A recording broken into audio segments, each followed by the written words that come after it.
सो hey everyone, कैसे हैं आप सब। मेरा नाम है दीपक विश्वकर्मा और आप देख रहे हैं dark legend horror stories YouTube channel, जहां मैं रोज़ आप सभी को डरावनी कहानियां सुनाता रहता हूं। और आज जो हमारी सीरीज़ चल रही है वेंडिगो वर्सेस वेयरवुल्फ, ये वीडियो पार्ट 4 होने वाली है उस सीरीज़ की। अगर आप चैनल पर नए हैं और आपको सीरीज़ के बारे में नहीं पता है तो मेरी रिक्वेस्ट रहेगी कि आप सबसे पहले पार्ट 1, 2 और 3 को सुन लें, तभी आपको जो है वो कहानी समझ आएगी। और चैनल पर अगर आप नए हैं तो चैनल को सब्सक्राइब भी ज़रूर से कर लें, और कोई ऐसा है जिसने चैनल को सब्सक्राइब नहीं किया है तो प्लीज़ यार चैनल को ज़रूर से सब्सक्राइब कर देना और सभी के सभी वीडियो को लाइक भी कर दें। मेरा जो सेकंड चैनल है उसे भी याद से ज़रूर से सब्सक्राइब कर लो, क्योंकि 500 सब्सक्राइबर होते ही उस पर जो है वो वीडियो जो है वो डलनी शुरू हो जाएगी। तो अगर आपने उसको सब्सक्राइब नहीं किया है तो फटाफट से उसे सब्सक्राइब कर लो और अपने जो हेडफोन्स हैं उन्हें लगा लो। वेंडिगो वर्सेस वेयरवुल्फ का पार्ट 4 जो है वो शुरू हो रहा है।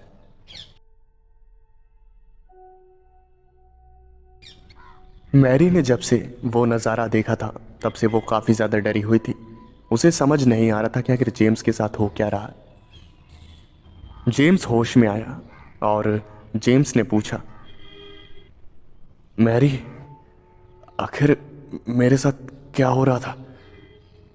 और फिर मैरी ने बताया, ये तो मुझे तुमसे पूछना चाहिए। तुम तो पागलों की तरह चिल्ला रहे थे, तुम्हारी बॉडी पर ढेर सारे अचानक से बाल आ गए और तुम्हारा साइज भी इंक्रीज हो रहा था। जिसके जवाब में जेम्स ने कहा, हाँ यही सेम रात में मेरे साथ हुआ था, इसी के बारे में तो मैं तुम्हें बता रहा था। डॉक्टर का क्या कहना है। तभी डॉक्टर वहां पर आ गए और डॉक्टर्स ने कहा, देखिए मिस्टर जेम्स, हमने आपकी बॉडी का फिर से पूरा चेकअप किया है लेकिन कोई बीमारी जो है वो पकड़ में नहीं आई।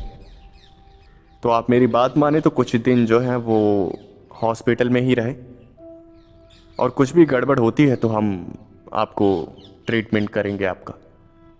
जेम्स को हॉस्पिटल में एडमिट कर दिया गया। मैरी काफ़ी ज़्यादा घबराई हुई थी। वो जेम्स का हॉस्पिटल में ख्याल रख रही थी। तभी जेम्स ने कहा, हे मैरी, मेरी बात सुनो। तुम अपना टाइम वेस्ट मत करो, तुम अपना जो काम है ज़रूरी उन्हें निपटा लो। यहाँ पर ऐसे बैठे रहने से कुछ नहीं होने वाला, और हॉस्पिटल है, स्टाफ है मेरा ख्याल रखने के लिए, तो तुम मेरी चिंता मत करो और अपने जो ज़रूरी काम है उन्हें निपटाओ। और फिर मैरी ने जवाब दिया, अरे काम तो ज़िंदगी भर होते रहेंगे, तुम्हारी तबीयत ज़्यादा ज़रूरी है। वैसे भी किसी भी काम में मेरा मन नहीं लगेगा, तुम्हारा ख्याल जो है वो दिमाग में चलता रहेगा तो फोकस मैं कर ही नहीं पाऊंगी, तो फ़ायदा नहीं है ना। जेम्स ने जब ये बात सुनी तब जेम्स ने कहा, हाँ मैं समझ सकता हूँ, तुम मेरी फिक्र करती हो, तुम मेरी बहुत अच्छी दोस्त हो, लेकिन मैं नहीं चाहता ना कि मेरी वजह से तुम्हारा नुकसान हो। इसलिए प्लीज़ जाओ, अपने जो ज़रूरी काम है उन्हें निपटाओ और जब तुम फ्री हो जाओ तो वापस आ जाना। हाँ, अभी जाओ। मैरी ने अपने आंसू पोंछे और मैरी ने कहा, मैं जल्दी आऊँगी। और ये कहकर मैरी वहाँ से चली गई। अब जेम्स को कुछ भी समझ नहीं आ रहा था उसके साथ क्या हो रहा है। उसे डर लग रहा था कहीं उसे किसी नई तरह की बीमारी तो नहीं लग गई है, और उसे मरने का डर नहीं था। उसे डर इस बात का था, अगर ये बीमारी कुछ ज़्यादा ही खतरनाक निकली और वो ठीक नहीं हो पाया तो उसका जो विलियम्स को ढूंढने का सपना था वो सपना ही रह जाएगा, और जेम्स किसी भी हालत में ये नहीं चाहता था। डॉक्टर जेम्स का ट्रीटमेंट कर रहे थे और ट्रीटमेंट करने के बाद डॉक्टर्स ने जेम्स को कहा, अब मेरी बात ध्यान से सुनिए मिस्टर जेम्स, अब आपको सिर्फ आराम करना है। अगर आपको कोई भी प्रॉब्लम जो है अपनी बॉडी में महसूस होती है तो आपको सबसे पहले बिना कोई देरी किए हमें बताना है, समझे आप। जेम्स ने हाँ में सर हिलाया और वो जो सारे डॉक्टर्स थे वहाँ से चले गए, और कुछ नर्सेस जो थी वो जेम्स का ध्यान रखने लगी। ऐसे ही धीरे धीरे काफ़ी रात हो गई और जेम्स को प्यास लगने लगी।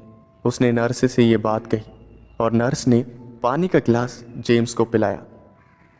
और फिर नर्स ने एक पानी का जो गिलास था वो जेम्स को दिया। जेम्स पानी पीने लगा और फिर आराम करने लगा। थोड़ी ही देर बाद उसके शरीर में खुजली सी मचने लगी और वो अपनी बॉडी को खुजाने लगा।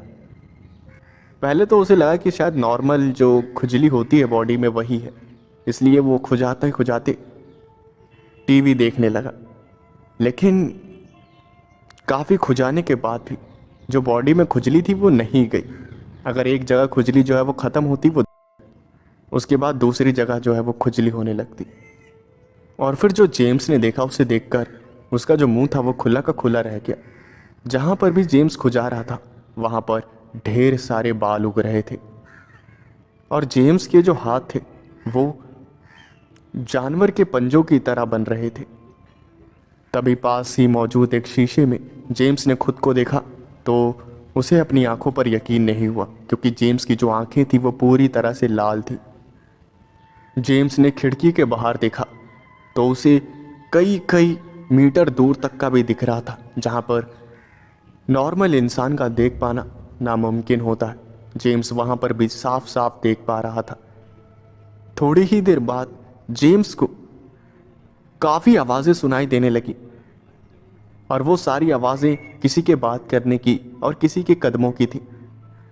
कौन कहाँ से चलता हुआ, कौन कहाँ पर क्या बात कर रहा है, जेम्स को सब पता लग रहा था। तभी नर्स का ध्यान जेम्स पर गया और उस नर्स ने जेम्स की आंखों को देखा। तब वो काफ़ी ज़्यादा डर गई। वो भागते हुए डॉक्टर के पास गई और फिर डॉक्टर्स की जो टीम थी वो वहाँ अंदर आई। डॉक्टर्स ने जेम्स को देखा तो वो भी हैरान रह गए। डॉक्टर ने घबराते हुए जेम्स से पूछा, मिस्टर जेम्स, क्या आप ठीक हैं? जेम्स खुद ही काफ़ी ज़्यादा परेशान था और एक बार फिर से उसके शरीर में अजीब से बदलाव होने लगे। जेम्स का जो साइज़ था वो बड़ा होने लगा और उसका वज़न इतना ज़्यादा बढ़ गया कि वो जिस बेड पर लेटा हुआ था वो बेड टूट गया। जेम्स की आंखों के सामने धीरे धीरे अंधेरा छाने लगा और वो बेहोश हो गया। सारे डॉक्टर्स हैरान थे। जेम्स की जो बॉडी थी वो पूरी तरह से एक वेयरवुल्फ में ट्रांसफॉर्म हो गई थी, एक 2 पैरों पर खड़ा वेयरवुल्फ। जेम्स तो बेहोश हो गया था, लेकिन उसकी जो बॉडी थी जो कि एक वेयरवुल्फ में ट्रांसफॉर्म हो गई थी वो बेहोश नहीं हुई थी। उसके अंदर एक नई पर्सनैलिटी जो थी वो डेवलप हो गई थी, जो कि उस बॉडी को कंट्रोल कर रही थी। डॉक्टर्स वहाँ से अपनी जान बचाकर भाग गए, क्योंकि उन्हें पता था कि कुछ देर और वहाँ पर खड़े होना अपनी जान देने के बराबर है। वो जो भेड़िया मानव था वो काफ़ी गुस्से में था। डॉक्टर्स ने उस कमरे को बंद कर दिया था। उस वेयरवुल्फ को कुछ भी समझ नहीं आ रहा था कि आखिर उस कमरे से कैसे बाहर निकला जाए। उसका ध्यान जो था वो दरवाजे पर नहीं गया, उसका ध्यान एक खिड़की पर गया और उसने उस खिड़की को एक ही वार में तोड़ दिया और वो उस खिड़की से बाहर कूद गया। हॉस्पिटल के बाहर कई सारे लोग इधर से उधर जा रहे थे और जब उन्होंने अपनी आंखों के सामने एक भेड़िया मानव को देखा तब सबकी हालत खराब हो गई। रात का वक्त था और उस भेड़िए मानव की जो आंखें थी वो चमक रही थी। जेम्स बेहोश हो गया था और उसे अंदाज़ा भी नहीं था कि उसकी बॉडी एक वेयरवुल्फ में ट्रांसफॉर्म हो गई है और ये बात पूरे शहर में आगे की तरह फैल गई और वो जो वेयरवुल्फ था वो भागता हुआ वहाँ से गायब हो गया। दूसरी तरफ मैरी, जो कि अपना एक ज़रूरी काम निपटा ही रही थी और जेम्स के बारे में सोच रही थी, उसने सोचा क्यों ना जेम्स को कॉल करके पूछ लिया जाए कि कैसा सब कुछ चल रहा है। वो कॉल करने के लिए जा ही रही थी, तभी अचानक से उसका फ़ोन रिंग होने लगा। मैरी ने जब अपना फ़ोन उठाकर देखा तब उसने देखा कि उसकी एक फ्रेंड का फ़ोन था और जैसे ही मैरी ने फ़ोन उठाकर हेलो कहा तब मैरी की जो दोस्त थी, मैरी की दोस्त ने मैरी को बताया कि शहर में एक मानव भेड़िया आतंक मचा रहा है और जो तुम्हारा दोस्त है जेम्स वही मानव भेड़िया है। ये बातें सुन के मैरी को लगा कि शायद उसकी जो दोस्त है वो मजाक कर रही है। इसलिए मैरी ने गुस्से में कहा कि तुम पागल हो गई हो क्या? ये भी कोई बात है मजाक करने वाली? ऐसा घटिया मजाक कौन करता है? और फिर जब ये बात मैरी की उस दोस्त ने सुनी तब मैरी की दोस्त ने कहा कि तुम्हें अगर मुझ पर यकीन नहीं है तो फिर टीवी ऑन करके देख लो। मैरी ने फ़ोन को कट किया और टीवी का जो रिमोट था वो ढूंढने लगी। रिमोट मिलने के बाद उसने जैसे ही टीवी को ऑन किया और न्यूज़ चैनल लगाया तो उसके होश उड़ गए। उसने देखा कि एक मानव भेड़िया गाड़ियों को तबाह कर रहा था। उसकी हाइट तकरीबन 9 फुट थी और वो काफ़ी ज़्यादा बड़ा था। उसके जबड़े से लार बह रही थी और किसी भी पुलिस वाले की हिम्मत नहीं हो रही थी कि वो उस भेड़िया मानव के सामने जाए। बड़े बड़े हेलीकॉप्टर्स जो थे वो आसमान से उस भेड़िए मानव के ऊपर यानी कि जेम्स के ऊपर फायरिंग कर रहे थे, लेकिन उनकी जो सारी फायरिंग थी वो बेकार हो रही थी उस भेड़िया मानव पे।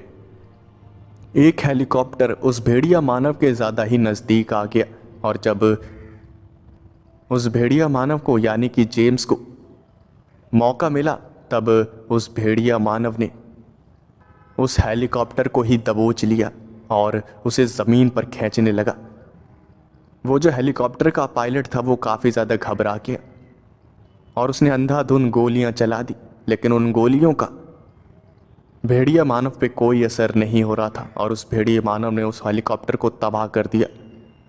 और वो हेलीकॉप्टर जैसे ही तबाह हुआ वो भेड़िया मानव वहाँ से कहीं और भाग गया। तभी उसी वक्त उस डॉक्टर का इंटरव्यू आया जो कि जेम्स का इलाज कर रहा था और उस डॉक्टर ने बताया, हमारे पास एक पेशेंट आया था, उनका नाम मिस्टर जेम्स था।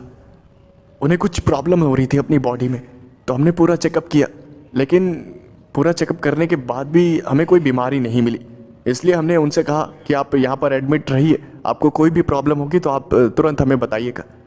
और उनको हमने एडमिट कर लिया, लेकिन एडमिट करने के कुछ देर बाद जब रात हुई तब अचानक से उनकी बॉडी में चेंजेस आने लगे और वो इस तरह वेयरवुल्फ में ट्रांसफॉर्म हो गए। और उसके बाद आप ये सब नज़ारा देख ही रहे हैं।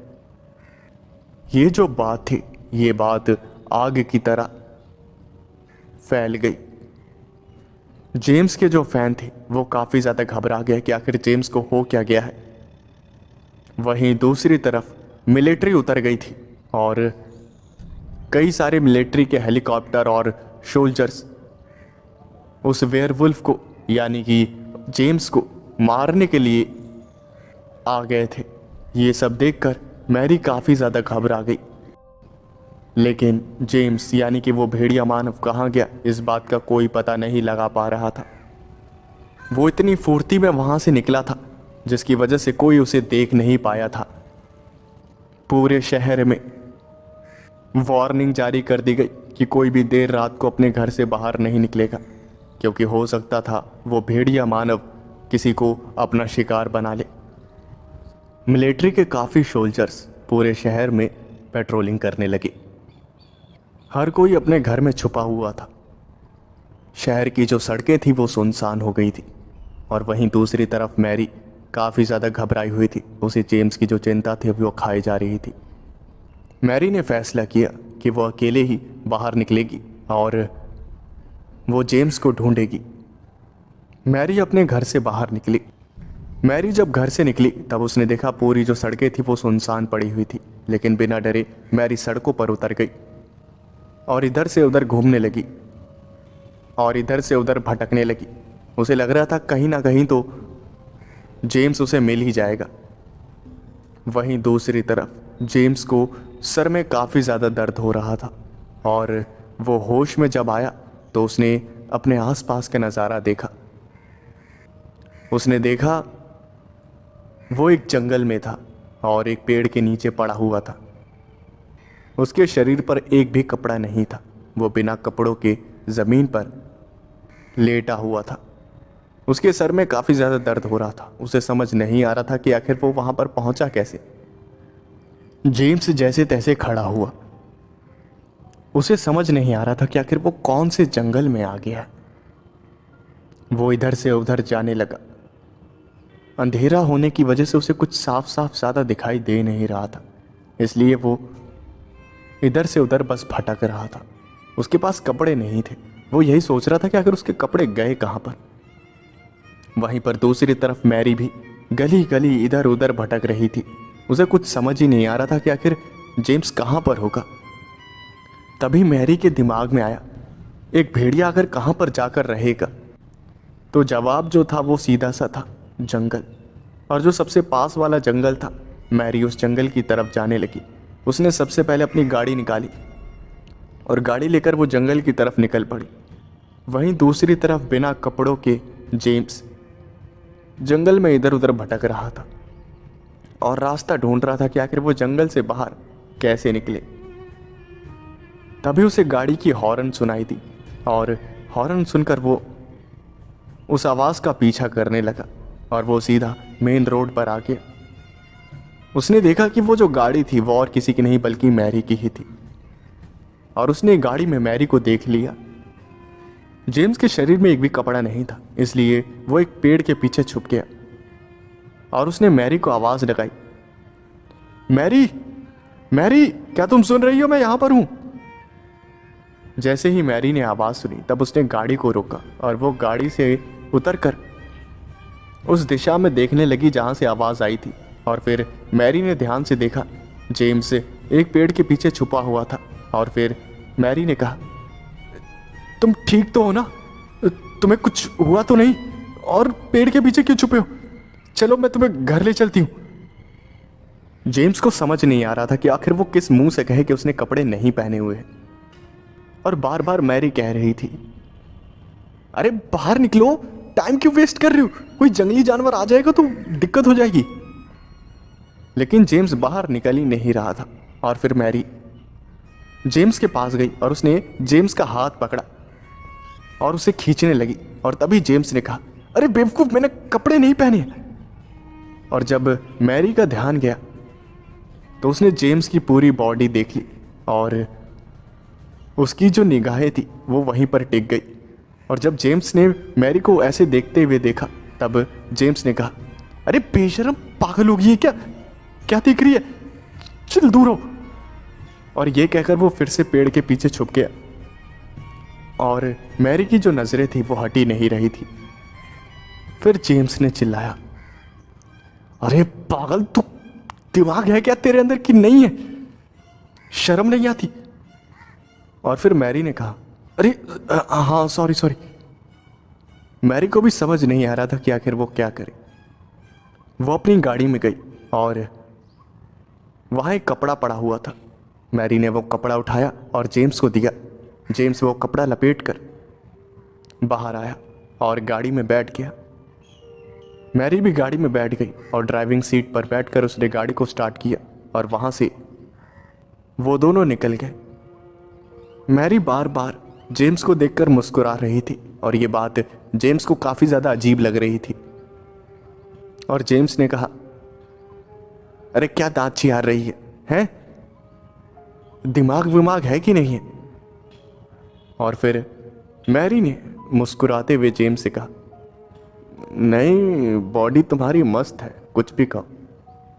ये बात सुनकर जेम्स को थोड़ी शर्म आ गई और उसने कहा, अरे शर्म कर ले, थोड़ी शर्म कर ले। विलियम्स को पता चल गया तो वो मुंह पे चप्पल मारेगा मेरी। गाड़ी पे ध्यान दे। मैरी मुस्कुरा रही थी और फिर मैरी ने कहा, अरे कॉन्ग्रेचुलेशंस, अब आप एक वेयरवुल्फ है। जब चाहे आप एक भेड़िए मानव में बदल जाएंगे। अब तुम्हारे पास कितनी ज़्यादा पावर्स हैं। और फिर इसका जवाब देते हुए जेम्स ने कहा, काहे की पावर? मेरा तो सर चकरा रहा था और मैं बेहोश हो गया। जब मुझे होश आया तो मैंने देखा कि मैं पेड़ के नीचे पड़ा हुआ, वो भी बिना कपड़ों के। जेम्स ने कहा, फटाफट मुझे मेरे घर ले चलो। और फिर मैरी ने कहा, तुम्हारे घर नहीं जा सकते, तुम्हारे घर पर मिलिट्री खड़ी है, उन्हें पता चल गया है कि तुम एक वेयरवुल्फ हो, तुम्हें पकड़ने का ऑर्डर दिया गया है। तुमने पता है कितनी गाड़ियां तबाह कर दी है। और जब ये बात जेम्स ने सुनी तब वो भी हैरान रह गया और उसने कहा, अरे यार, अब ये क्या मुसीबत आ गई।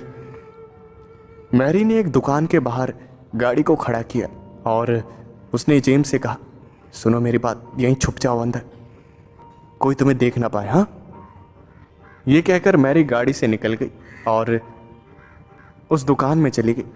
थोड़ी ही देर बाद उसने वहाँ से कुछ कपड़े खरीदे और वो कपड़े लेकर गाड़ी में आ गई। उसने सारे कपड़े जेम्स को दिए और कहा, ये लो, इन्हें पहन लो। और वो ड्राइविंग सीट पर बैठ गई। जेम्स मैरी की शक्ल देखने लगा और मैरी जेम्स की शक्ल देखने लगी। और फिर मैरी ने कहा, अरे क्या कर रहे हो, कपड़े पहनो जल्दी। जेम्स मैरी की शक्ल देख रहा था और फिर जेम्स ने कहा, तेरे सामने बदल लूं? एक बार तो बिना कपड़ों के देख लिया, अब फिर से? गाड़ी से उतर। बेशरम। मैरी मुस्कुराने लगी और गाड़ी से उतर गई। जेम्स ने कहा, जब तक मैं ना कहूं अंदर मत आइयो। जेम्स कपड़े पहनने लगा और कपड़े पहनने के बाद जेम्स ने कहा, हाँ अब अंदर आ जा। जब मैरी ड्राइविंग सीट पर बैठी तो उसने जेम्स को देखा। जेम्स उन कपड़ों में काफ़ी अच्छा लग रहा था। और फिर मैरी ने कहा, मेरे कपड़ों की पसंद कितनी अच्छी है, तुम कितने अच्छे लग रहे हो इन कपड़ों में। जिसका जवाब देते हुए जेम्स ने कहा, यहाँ ज़िंदगी पूरी तहस नहस हो गई, भेड़िया मानव बन गया मैं और इसको कपड़ों की पड़ी है। मैरी जेम्स को अपने घर ले गई और फिर जेम्स ने कहा, अरे तुम अपने घर क्यों लेकर आ गई? जिसके जवाब में मैरी ने कहा, तो और कहाँ जाना है तुमको? जिसके जवाब में जेम्स ने कहा, अरे मैं कहीं वापस उस भेड़िया मानव में ट्रांसफॉर्म हो गया तो मैं क्या करूँगा फिर? मैं अपने आप से कंट्रोल खो देता हूँ और कंट्रोल खोने के बाद मुझे पता नहीं चलता कि आखिर हो क्या रहा है। तुम कह रही हो मैंने गाड़ियाँ तबाह कर दी, लेकिन मुझे तो ऐसा कुछ याद भी नहीं है। कहीं मैं भेड़िया मानव बन गया तो तुम्हें कहीं नुकसान ना पहुँचा दूँ। नहीं, मैं तुम्हारे घर में नहीं रह सकता। और फिर मैरी ने कहा, अरे ऐसा कुछ भी नहीं होगा, तुम चिंता मत करो, तुम बस चलो। मैरी जेम्स को अपने घर में ले गई। जेम्स बार बार मैरी को मना कर रहा था, लेकिन मैरी नहीं मानी। मैरी को पता था कि वो बहुत बड़ा खतरा ले रही थी, लेकिन उसके पास कोई और रास्ता नहीं था। हर जगह जेम्स को मिलिट्री और पुलिस वाले ढूंढ रहे थे, इसलिए मैरी ने जेम्स को अपने घर में रखना ही ठीक समझा। जेम्स काफ़ी ज़्यादा टेंशन में सोफे पर बैठा हुआ था। उसे कुछ भी समझ नहीं आ रहा था कि आखिर आगे क्या होगा। तभी मैरी ने कहा, अरे क्यों इतनी चिंता में बैठे हो, सब कुछ ठीक हो जाएगा, समझे, मैं हूं तुम्हारे साथ। ये कहकर वो किचन में चली गई और उसने कुछ पॉपकॉर्न्स बनाए। वो पॉपकॉर्न लेकर सोफे पर आई और बैठ गई। उसने टीवी का रिमोट उठाया और ओटीटी प्लेटफॉर्म में एक मूवी लगा दी। जेम्स ने कहा, तुम ऐसा कैसे कर सकती हो? एक तो मैं इतनी टेंशन में बैठा हुआ हूँ, मिलिट्री से लेके पुलिस वाले हर कोई सिर्फ मुझे ही ढूंढ रहा है, और तुम क्या कर रही हो? तुम ये मूवी लगाकर बैठ गई हो, और वो भी पॉपकॉर्न लेकर। जिसके जवाब में मैरी ने कहा, अरे क्यों घबरा रहे हो? मुसीबत कभी भी घबरा के नहीं भगाई जा सकती, समझी? बस तुम्हें अपने आप पर कंट्रोल करने की देर है। ये तुम्हारा शरीर है, इस पर सिर्फ तुम्हारा कंट्रोल है। इसे अपने आप पर हावी मत होने दो।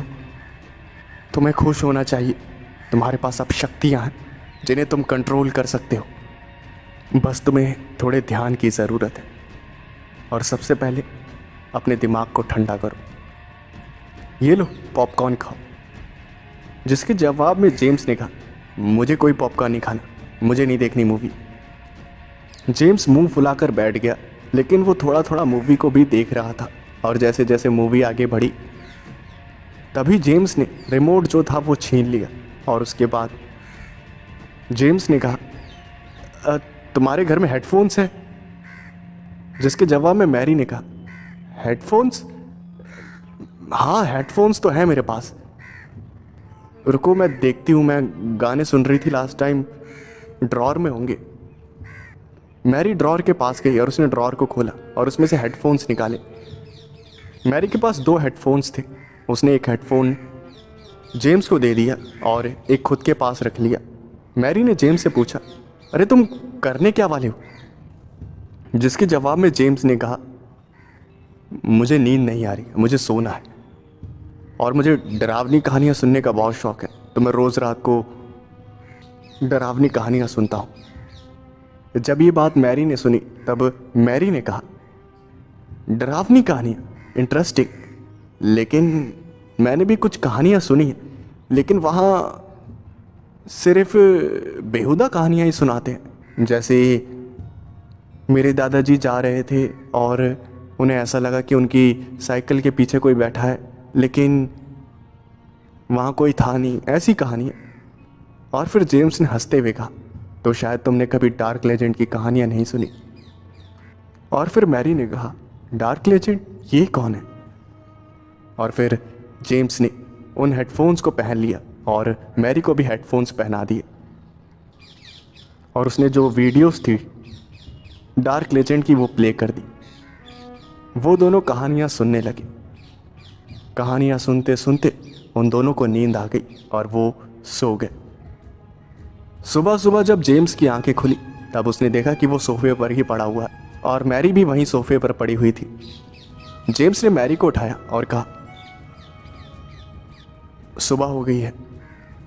और फिर मैरी उठी और मैरी ने कहा, मुझे तो पता ही नहीं चला मैं कब सो गई, काफ़ी मज़ा आ रहा था। और फिर जेम्स ने हंसते हुए कहा, subscribe dark legend horror stories for experience real fear. तभी मैरी के घर का जो दरवाज़ा था वो कोई खटखटाने लगा। मैरी ने जेम्स से कहा, तुम फटाफट कहीं छुप जाओ, किसी सोफे के नीचे, कुछ भी, कहीं भी मिले, कुछ भी छुप जाओ, बस एक काम करो, स्टोर रूम में छुप जाओ। जेम्स ने पूछा, अरे क्यों, मुझे क्यों छुपना है? और फिर मैरी ने कहा, अरे बेवकूफ़, पूरी मिलिट्री और पुलिस वाले तुम्हें ढूंढ रहे हैं, हो सकता है मेरे घर पे आए हो, उन्होंने तुम्हें देख लिया तो पकड़ कर ले जाएंगे और पता नहीं तुम्हारे साथ क्या करेंगे। जेम्स ये सुनकर थोड़ा घबरा गया और वो सीधा स्टोर रूम में जाकर छुप गया। मैरी ने घर का जो दरवाज़ा था वो खोला और उसका जो शक था वो बिल्कुल सही निकला, क्योंकि एक आर्मी का ऑफिसर बाहर खड़ा था और उस आर्मी के ऑफिसर ने कहा, माफ़ करिएगा परेशान करने के लिए, लेकिन क्या अंदर मिस्टर जेम्स हैं? और फिर जब ये बात मैरी ने सुनी तब मैरी ने कहा, आप ये कैसी बातें कर रहे हैं? मिस्टर जेम्स यहाँ पर क्यों होगा? वो अपने घर में होगा ना। और फिर उस ऑफिसर ने मुस्कुराते हुए कहा, शायद आपने न्यूज़ नहीं देखी, आपके जो दोस्त मिस्टर जेम्स हैं वो एक भेड़िया मानव बन चुके हैं और उन्होंने रात में काफ़ी गाड़ियाँ जो हैं वो तबाह कर दी हैं। वो सोसाइटी के लिए खतरा है, इसलिए हम उन्हें पकड़ने के लिए आए हैं। हम उनके घर पर चेक कर चुके हैं, उनके घर पर ताला लगा हुआ है और दुनिया ही जानती है कि आप उनकी कितनी अच्छी दोस्त हैं, तो हमें शक है कि वो आपके घर में छुपे हुए हैं। और फिर मैरी ने कहा, आप ये कैसी बातें कर रहे हैं? हाँ, मैं मानती हूँ कि जेम्स मेरा दोस्त है, लेकिन वो यहाँ पर नहीं आया है। वो आर्मी ऑफिसर मुस्कुराने लगा और उसने मुस्कुराते हुए कहा, उस बात का फैसला हम अंदर चेकिंग करके कर लेंगे, आप हमें हमारा काम करने दीजिए, आप साइड हट जाइए। मैरी को मजबूरन रास्ते से हटना पड़ा और वो जितने भी ऑफिसर्स थे वो सारे घर में घुस गए और इधर उधर छानबीन करने लगे। मैरी ऊपर वाले से प्रार्थना कर रही थी कि उन्हें जेम्स ना मिले। काफ़ी देर छानबीन करने के बाद उन्होंने स्टोर रूम के अंदर चेक नहीं किया और वो ऐसे ही बाहर निकल गए। और उसके बाद उस आर्मी ऑफिसर ने कहा, सॉरी हमने आपको परेशान किया, लेकिन हम मजबूर थे, हमें अपना काम करना था, हमें ऑर्डर आए हुए थे आपके घर में चेकिंग करने के, तो माफ़ कर दीजिएगा। और फिर मैरी ने कहा, मैं तो आपसे कह ही रही थी पहले कि आप अपना सिर्फ वक्त ही बर्बाद करेंगे यहाँ पर चेकिंग करके, लेकिन आप माने नहीं। खैर कोई बात नहीं। वो जितने भी थे वो सब वहाँ से चले गए और उसके बाद मैरी ने घर का जो दरवाज़ा था उसे बंद कर दिया और वो भागते हुए स्टोर रूम के दरवाजे पर गई। उसने स्टोर रूम के दरवाजे को खोला तो उसने देखा जेम्स एक कोने में छुपा हुआ था और जेम्स को कोने में छुपा हुआ देखकर मैरी काफ़ी ज़ोर ज़ोर से हंसने लगी और जेम्स ने तुरंत स्टोर रूम से बाहर निकलकर मैरी की पीठ पर एक मुक्का मारा और कहा, अभी पागल ही क्या, स्टोर रूम में सफाई नहीं करती, कितने मोटे मोटे चूहे थे, अभी काट लेते तो मेरा तो मन कर रहा था बस दरवाजा तोड़ के बाहर भागाऊं। मैरी हंसने लगी और मैरी ने कहा, हाँ वो कुछ दिन हो गए सफाई नहीं करी है मैंने। अरे कुछ दिन, ये बोल कितनी सदियां बीत गई। चूहे थे, कॉकरोच थे, बड़ा डर लग रहा था। अब नहीं जाऊंगा, अब भले ही मुझे वो पकड़ कर ले जाए, लेकिन तेरे स्टोर रूम में नहीं छुपूंगा। मैरी ने टीवी ऑन किया और न्यूज़ चैनल लगा लिए। हर न्यूज़ चैनल पर जेम्स के बारे में बताया जा रहा था। मैरी ने कहा, अब तो तुम एक स्टार बन गए, पूरी दुनिया में तुम्हारी बातें चल रही हैं। ये बातें सुनकर जेम्स समझ नहीं पा रहा था कि आखिर वो खुश हो या फिर परेशान हो। वो सारी जो फुटेजेस थी जिसमें जेम्स मानव भेड़िया बनकर गाड़ियों को तबाह कर रहा था, वो सारी फुटेजेस देखकर जेम्स को यकीन नहीं हो रहा था कि वो भेड़िया मानव वही है। जेम्स ने कहा, यार कब तक मैं ऐसे छुपता रहूंगा। और फिर मैरी ने कहा, थोड़ा वक्त बीत जाने दो, धीरे धीरे सब भूल जाएंगे। और फिर जेम्स ने कहा, अरे कोई छोटी मोटी बात थोड़ी है यार, सबने देखा है टीवी पर, भेड़िया मानव कोई आम बात नहीं है, कोई अब भूलने वाला नहीं है। मेरे को तो कुछ भी समझ नहीं आ रहा यार, मैं क्या करूं। जेम्स को चिंता में देखकर मैरी भी चिंता में आ गई और मैरी ने कहा, अरे तुम मत घबराओ, एक काम करें, क्यों ना हम दोनों जंगल में चले। तुम्हें सर्वाइवल टेक्निक्स तो सारी आती हैं और वहाँ कोई तुम्हें ढूंढने भी नहीं आएगा। इससे शहर के सारे जंगलों में तो मिलिट्री वाले ढूंढ ही रहे होंगे तुम्हें। क्यों ना हम अमेज़न के जंगलों में फिर से चले।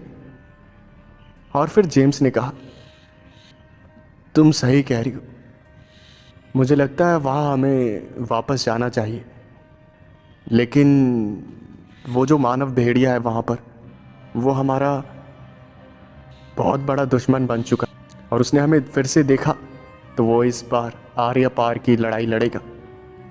जिसके जवाब में मैरी ने कहा, अरे यहाँ पर रहकर भी कौन सा सेफ है, हम चलो ना वहीं चलते हैं। जिसके जवाब में जेम्स ने कहा, नहीं, अमेज़न नहीं, और तुम कहीं नहीं जाओगी, तुम यहीं रहोगी, मैं जाऊंगा। एक जंगल है जहाँ मैं जाने के लिए इतने सालों से तैयारी कर रहा था, जहाँ पर विलियम्स खोया था, मैं वहीं जाऊंगा। ये बात जब मैरी ने सुनी तब वो काफ़ी ज़्यादा घबरा गई और मैरी ने कहा, तुम्हारा दिमाग ख़राब हो गया क्या? बचपन में एक बार मरते मरते बचे हो ना, तो फिर से क्यों जा रहे हो उस जंगल में? ये बात सुनते ही जेम्स ने कहा, उस वक्त मैं सिर्फ एक बच्चा था, लेकिन अब मैं बच्चा नहीं हूँ, और बचपन मेरा इसी चीज़ में बीत गया, तैयारियां करने में कि मैं एक ना एक दिन उस जंगल में ज़रूर जाऊंगा और अपने दोस्त विलियम्स का पता लगाऊंगा। तुम भी तो उससे प्यार करती थी, तुम नहीं जानना चाहती आखिर वो जिंदा है या नहीं है। विलियम्स का नाम सुनते ही मैरी की आंखों में आंसू आ गए और फिर मैरी ने कहा, जो भी है फिर मैं भी चलूंगी। और फिर जेम्स ने कहा, तुम मेरी बातों को समझ नहीं रही हो। बचपन में मैं विलियम्स को अपने साथ लेके आया था, वो लापता हो गया, उसका कोई पता नहीं लगा पा रहा। मैं आज तक पछताता हूँ उस रात के लिए जिस रात मैं उसे जंगल में लेकर गया था, और इस बार मैं तुम्हें लेकर जाऊं, भगवान ना करे तुम्हें कुछ हो गया तो। मैरी मान नहीं रही थी, मैरी जिद पर अड़ी हुई थी। मैरी ने कहा, तुमने ही तो कहा तुम बचपन में बच्चे थे तो उस वक्त कुछ कर नहीं पाए, लेकिन इस वक्त तो तुम कर सकते हो ना, तुमने भेड़िए मानव से मुझे बचाया ना। और फिर जेम्स ने कहा, हाँ मैंने बचाया, बट मैं जानता हूँ वो आदमखोर वेंडिगो कितना ज़्यादा खतरनाक है। मैंने उसे अपनी आंखों से देखा है। उसे देखने के बाद कोई भी कमज़ोर दिल वाला हार्ट अटैक से मर सकता है। वो इतना ज़्यादा घिनौना है, अगर आपके पीछे वो रात के वक्त पड़ जाए तो आप खौफ से ही मारे जाएंगे। उसे कुछ करने की ज़रूरत भी नहीं पड़ेगी। और मुझे नहीं लगता कि तुम उसका डरावना चेहरा देख भी पाओगी। मेरी बात सुनो, मैं तुम्हें खोना नहीं चाहता, इसलिए प्लीज़ मेरी बात मानो। तुम यहीं पर रहो, तुम्हें तो कोई प्रॉब्लम नहीं है ना, तुम स्टार हो, तुम्हारे पास सब कुछ है। मैं मर भी गया तो तुम्हें क्या फ़र्क पड़ता है। और मेरी ज़िंदगी का मकसद भी तो यही था ना, उस जंगल में वापस जाना और पता लगाना विलियम्स के साथ क्या हुआ था। हो सकता है विलियम्स जिंदा हो, क्योंकि उसकी लाश कभी नहीं मिली। उसे हमारी ज़रूरत हो, और हम कितना इंतज़ार करेंगे। इसलिए मेरी बात मानो, मुझे जाने दो। तुम इतनी ज़्यादा समझदार हो, तुम्हें समझना चाहिए। मैं जानता हूँ तुम मेरी बहुत चिंता करती हो, लेकिन प्लीज़। मैरी की आंखों में आंसू आ गए और वो फूट फूट कर रोने लगी। और वहीं जेम्स सोफे पर बैठ गया। जेम्स, मैरी को रोता हुआ देखकर जेम्स को बिल्कुल भी अच्छा नहीं लग रहा था। वो फिर से खड़ा हुआ और उसने मैरी को गले से लगा लिया, और मैरी और भी ज़्यादा फूट फूट कर रोने लगी। जेम्स फिर से आया और वो सोफे पर बैठ गया। उसने रिमोट उठाया और उसने रिमोट के बटन्स दबाए। बटन्स दबाते ही टीवी के अंदर पोगो चैनल लग गया, जिस पर छोटा भीम आ रहा था। मैरी फूट फूट कर रो रही थी और उसने फिर जेम्स को छोटा भीम देखते हुए देखा। जेम्स छोटा भीम को दांत फाड़ते फाड़ते देख रहा था। और फिर मैरी ने कहा, मैं यहाँ पर फूट फूट कर रो रही हूँ और तुम ये छोटा भीम देख रहे हो। और फिर जेम्स ने कहा, हाँ तो क्या हुआ, रात के वक्त निकलूंगा ना जंगल में, अभी कोई देख लेगा, पहचान लेगा। अभी देखो देखो, अभी किरमाडा वाला एपिसोड आ रहा है, अभी किरमाडा आएगा। किरमाडा आ गया, आ गया, देखो देखो। अब छोटा भीम और कृष्णा मिलकर किरमाडा को मारेंगे। मैरी को समझ नहीं आ रहा था कि वो हंसे या रोए। वो दोनों साथ में बैठकर टीवी देखने लगे और ऐसे ही शाम हो गई। शाम को जैसे ही अंधेरा हुआ, वैसे ही पूरे शहर में एक गाड़ी दौड़ने लगी और उस गाड़ी में स्पीकर लगाया हुआ था। वो गाड़ी बार बार एक ही बात को दोहरा रही थी, कृपया करके कोई भी अपने घर से बाहर ना निकले, इस शहर में एक भेड़िया मानव होने की आशंका है। वो भेड़िया मानव किसी को भी अपना शिकार बना सकता है, इसलिए कोई भी अपने घर से बिना वजह बाहर ना निकले। कुछ भी अजीब व गरीब दिखने पर पास के पुलिस स्टेशन में जरूर संपर्क करें। जनहित में जारी, विमल खाने से होती है कैंसर की बीमारी, बोलो जुबा केसरी, जुबा केसरी। रात हो गई। रात होने के बाद जेम्स तैयारियां करने लगा जंगल में जाने की। और फिर जेम्स ने देखा कि मैरी भी कपड़े पहन रही थी।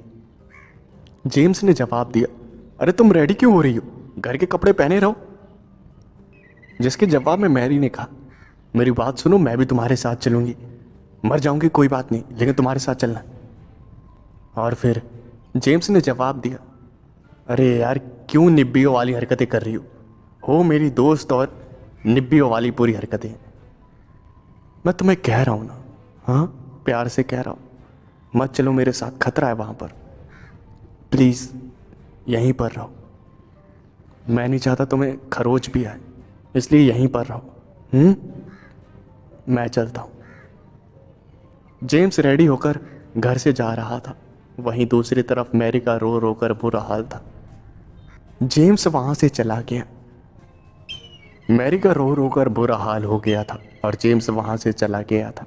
मैरी से रुका नहीं गया और वो भी उसी दिशा में जाने लगी जहां पर जेम्स गया था।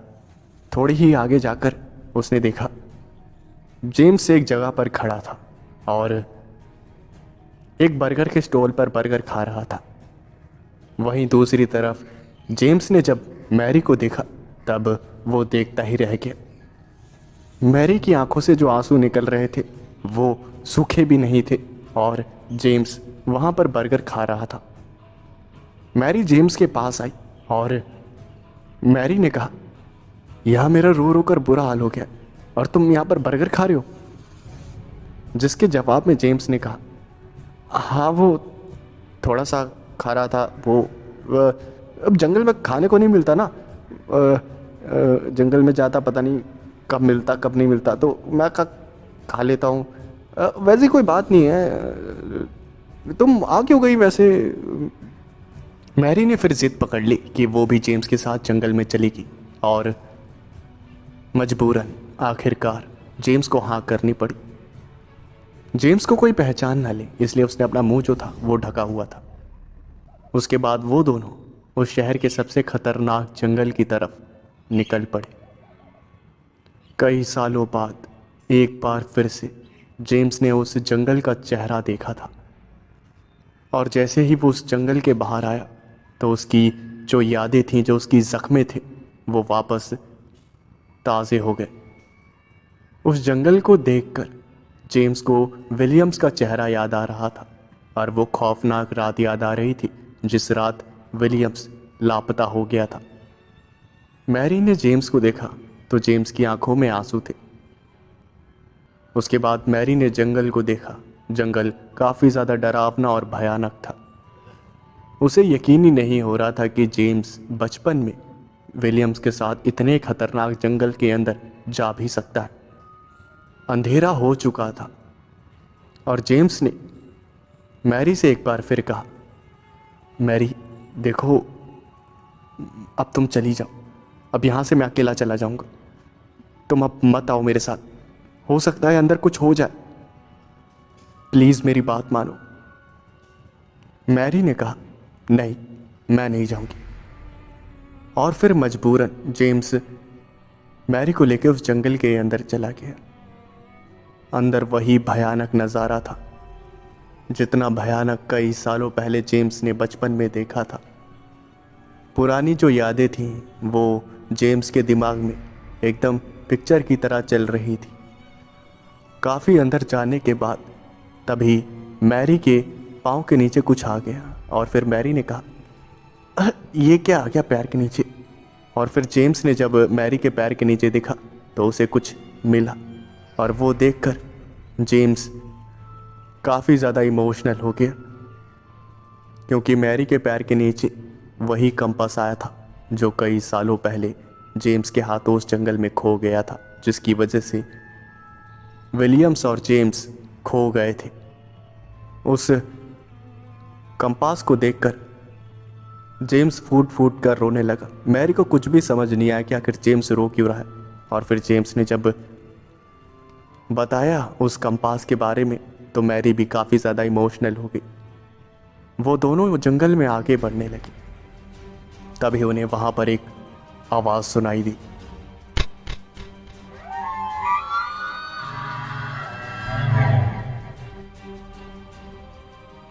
हाँ, तो ये था वेंडिगो वर्सेस वेयरवुल्फ का पार्ट 4। कहानी और आवाज़ आपको कैसी लग रही है कमेंट करके ज़रूर बताइएगा। और वीडियो को अगर आपने लाइक नहीं किया तो वीडियो को लाइक कर दे और चैनल को सब्सक्राइब ज़रूर से कर दे। सेकंड चैनल को भी सब्सक्राइब कर दे ताकि आपको न्यू वीडियोस जो है वो मिलती रहे। कमेंट करना मत भूलिएगा और खाना अगर आपने नहीं खाया तो खाना प्लीज़ खा लीजिएगा। मैं मिलता हूँ आपसे नेक्स्ट वीडियो में। Thanks for watching.